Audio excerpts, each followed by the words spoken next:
Olá, sou Paulo Eduardo, nós estamos chegando para mais um estudo no canal Minuto Missionário, seja bem-vindo. Prazer te encontrar aí novamente. Bom saber que você voltou para a gente continuar estudando a Bíblia, né? Eu costumo dizer que, estudando Coríntios, né? A gente perdeu alguns seguidores, algumas pessoas que estudavam com a gente. É porque a Bíblia, ela muitas vezes nos confronta. O estudo expositivo da Bíblia, ele confronta muitas vezes aquilo que o homem acha que está certo, aquilo que ele aprendeu por algumas outras pessoas. Agora, quando você se debruça nas Escrituras, em um estudo detalhado, em um estudo profundo, muitas ideias que a pessoa achava que estava certo, que era aquilo, ela vai ser confrontada. E tem gente que não gosta do confronto das Escrituras. Tem gente que prefere ficar com aquilo que ouviu a vida toda e não gostam e deixam, né? Então, se você voltou ou se você continua, eu fico muito feliz de ter você aí. A gente vai seguir juntos estudando a Bíblia. Como eu disse, respeito os pensamentos divergentes, quem não concorda, não tem problema. Você não precisa ficar concordando, mas eu preciso dizer o que eu entendo nas Escrituras, né? Num estudo sério, detalhado, aprofundado. E eu quero agradecer a você. Convidar você a me acompanhar em mais um estudo, vamos juntos? Muito bem, meus amados irmãos, hoje nós vamos seguindo aqui, 1 Coríntios capítulo 12, a gente ainda vai estar, versículos 1, 2 e 3. Paulo está falando sobre os dons, falamos no último estudo que existem muitas pessoas que estão medindo o grau de espiritualidade, igual a igreja de Corinto, não é? Grau de espiritualidade pelas línguas estranhas, falando, não é? Que a língua estranha é o sinal do batismo com o Espírito. Se você não fala aquelas línguas, você não tem o Espírito Santo. E o batismo com o Espírito Santo é a inserção do crente no corpo de Cristo. 1 Coríntios 12 e 13 nós falamos isso. Todo aquele que foi regenerado também foi batizado pelo Espírito no corpo de Cristo. E não é o falar em línguas que evidencia essa ligação no corpo. O que evidencia é a conversão. Bíblia claríssima no versículo 13, 1 Coríntios 12. A gente vai ter tempo de detalhar isso, Senhor permitindo, em outro momento. Mas eu quero destacar alguns pontos aqui para a nossa reflexão. Paulo traz o contraste entre o outrora e o agora no texto bíblico. Você vai lendo aqui, você vai ouvir algumas vezes Paulo usando essa expressão. Na vida cristã existe essa distinção entre o outrora e o agora. Paulo fala da experiência de conversão, daquele divisor de águas da vida que separa o passado do presente.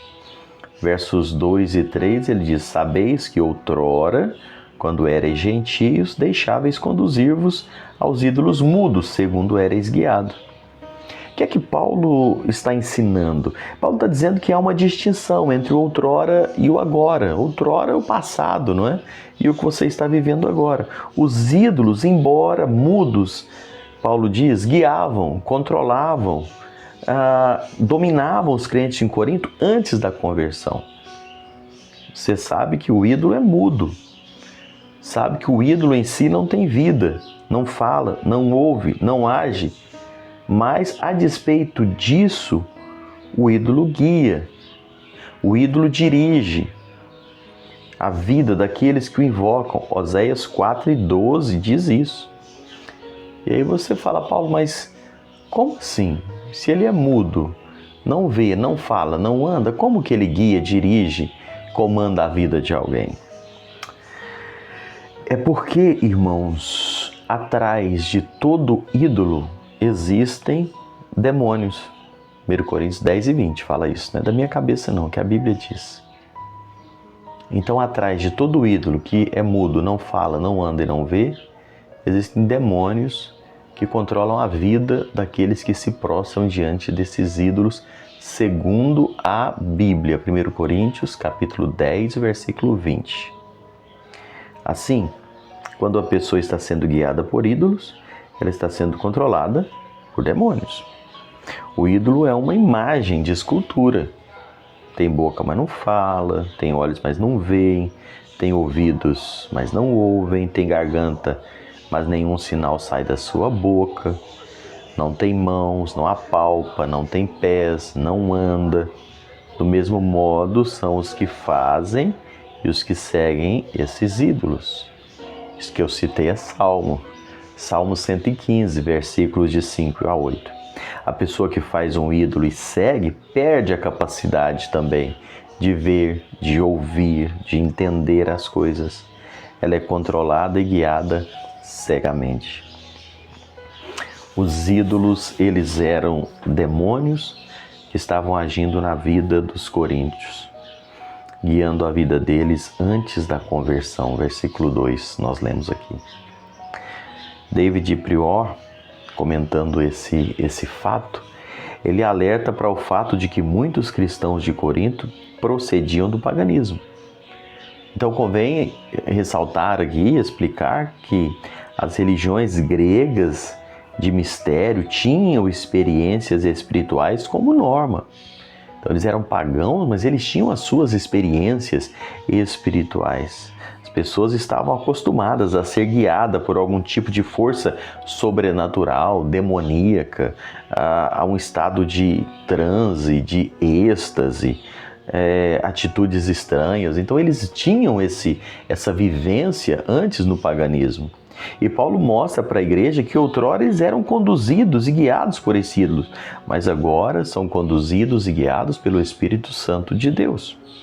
Verso 3, Paulo diz: por isso vos faço compreender que ninguém que fala pelo Espírito de Deus afirma anátema Jesus. Por outro lado, ninguém pode dizer Senhor Jesus, senão pelo Espírito Santo. Os crentes da igreja de Corinto, eles vieram na sua maioria dessas igrejas de mistério, de politeísmo, de paganismo, onde eles eram incorporados por esses espíritos malignos e falavam em estado de êxtase. E alguns desses crentes queriam importar essas práticas para dentro da igreja. Olha o que acontecia em Corinto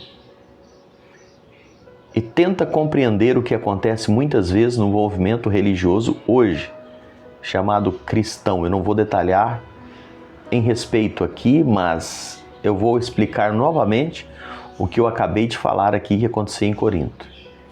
Muitos dos cristãos de Corinto, eles vinham desse movimento pagão, onde muitas vezes eles eram incorporados por essas entidades. Eles ficavam em êxtase, em transe, e eles falavam através das pessoas nesse estado de êxtase, não é? E eles falavam e traziam mensagens nesse momento incorporado. Agora, muitos de Corinto que haviam se convertido, eles queriam trazer isso para dentro da igreja, se projetando, supostamente incorporados pelo Espírito, priorizando essas línguas estranhas e falando como se estivessem possuídos pelo Espírito, falando nessas línguas estranhas como se fosse Deus falando ao coração dos crentes. Entendeu? A seriedade do que Paulo está tratando aqui. Irmãos, eu falo isso aqui com você e eu volto a dizer, e eu falo isso com todo temor diante de Deus, com todo respeito, mas é algo que nós precisamos estar muito atentos para discernir verdadeiramente o que é o Espírito Santo na vida de um crente, o que é o Espírito Santo falando à igreja e o que é simplesmente práticas pagãs introduzidas hoje dentro das chamadas igrejas evangélicas. Isso é assustador, isso é preocupante. Hoje você vê cada tipo de vídeo em rede social debochando das igrejas evangélicas. E com toda razão, lamentavelmente. Coisas que ao invés de edificar, assustam, amedrontam. Eu falo para você como uma pessoa que nasceu e vive até hoje servindo ao Senhor dentro de uma igreja cristã. Eu vejo certas coisas que assustam, que espantam. E pessoas dizendo que isso é o Espírito Santo de Deus. Paulo afirma aqui de uma forma muito séria. O problema dessas igrejas de Corinto é que algumas pessoas de Corinto estavam falando em estado de êxtase. E em algumas pessoas diziam até palavras de maldição sobre Jesus. Falavam heresias, falavam mentiras que iam contra o que a Bíblia diz. E Paulo fala, não é possível. Eu vejo tanta coisa hoje. Eu escuto cada heresia de pessoas dizendo, não, é o Espírito que está dizendo, totalmente contra o que a Bíblia diz. O ministério do Espírito Santo é glorificar e exaltar a Jesus.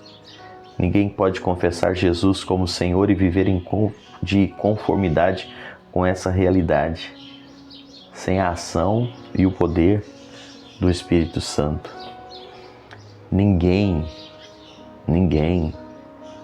que é usado pelo Espírito vai sair falando coisas que vão contra a vontade e a palavra de Deus. Ninguém que está sendo usado pelo Espírito vai sair trazendo palavras de heresia que confrontam o que a palavra diz. A gente precisa estar muito atento a isso. Atento. E tomar cuidado onde nós estamos convivendo com a nossa fé e a nossa vida cristã. Que Deus nos dê sabedoria, que Deus nos dê discernimento e olhar isso com muita seriedade, com muita responsabilidade. Volto a dizer, o assunto é sério, eu falo isso aqui com muito temor diante do Senhor, com muito respeito, até mesmo aqueles que talvez pensem de forma divergente, mas que o Espírito Santo de Deus clareie esse estudo no seu coração, nos nossos corações, para as nossas vidas serem vividas no centro da vontade do Senhor. Que Deus te abençoe. Obrigado por me acompanhar. A gente vai seguir falando sobre isso aqui ainda. Muita coisa boa para a gente aprender aqui. Até lá, se assim o Senhor nos permitir.